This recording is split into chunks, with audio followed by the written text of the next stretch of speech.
En 2019, le prix du roman d'entreprise et du travail fête ses 10 ans.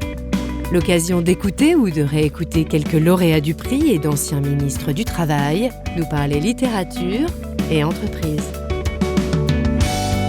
Brice Hortefeux, ancien ministre du Travail. Bonjour Brice Hortefeux. Bonjour. Première question, le prix roman Travail Entreprise a 10 ans cette année. Qu'est-ce que ça vous évoque, ce prix ? Eh bien, cela permet de rappeler une veine littéraire qui est aujourd'hui oubliée.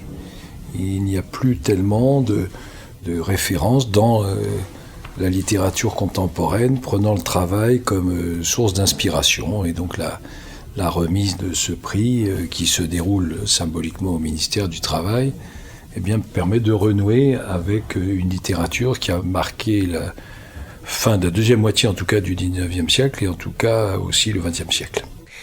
Quand on vous parle prix roman Entreprise et du Travail, ça vous évoque quel livre ? Ça pourrait en évoquer plusieurs, et j'hésite, mais sans doute je souhaite privilégier Germinal d'Émile Zola, qui est un ouvrage très symbolique, qui a été écrit et publié en 1885, c'est-à-dire à une époque où la révolution industrielle avait été largement engagée et qui s'inspire en réalité de plusieurs étapes de notre vie, puisque le titre qu'a choisi Zola était un titre qui a été retenu après beaucoup d'hésitations. Il y avait d'autres possibilités, il avait pensé au feu qui couvre, il pensait à d'autres titres. Mais ça a été pris par référence à la Révolution par rapport au mois de Germinal, puisque c'était dans le calendrier révolutionnaire le nom d'un mois. Et sur le fond, c'est un livre qui porte un espoir, c'est de faire passer l'homme, le mineur en tout cas, qui était présenté finalement dans le livre comme une simple, brute, et comment il se transforme progressivement et est reconnu comme homme. Donc c'est une fiction romanesque, mais cela met le projecteur sur le soulèvement des salariés. Quel passage vous souhaitez partager avec nous ? Il y avait plusieurs possibilités, mais à un moment donné, le passage clé de l'œuvre, on aurait pu retenir la conclusion aussi, mais c'est sans doute le passage qui est le passage central et qui permet de faire évoluer, d'illustrer cette évolution. Je vous lis cet extrait.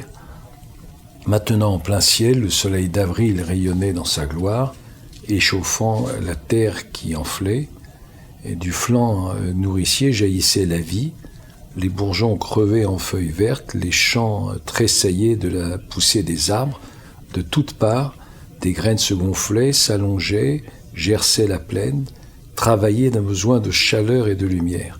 Un débordement de sève coulait avec des voix chuchotantes, le bruit des germes s'étendait en un grand baiser, encore, de plus en plus directement, comme s'ils se fussent rapprochés du sol, les camarades tapaient. Aux rayons enflammés de l'astre, par cette matinée de jeunesse, c'était de cette rumeur que la campagne était grosse.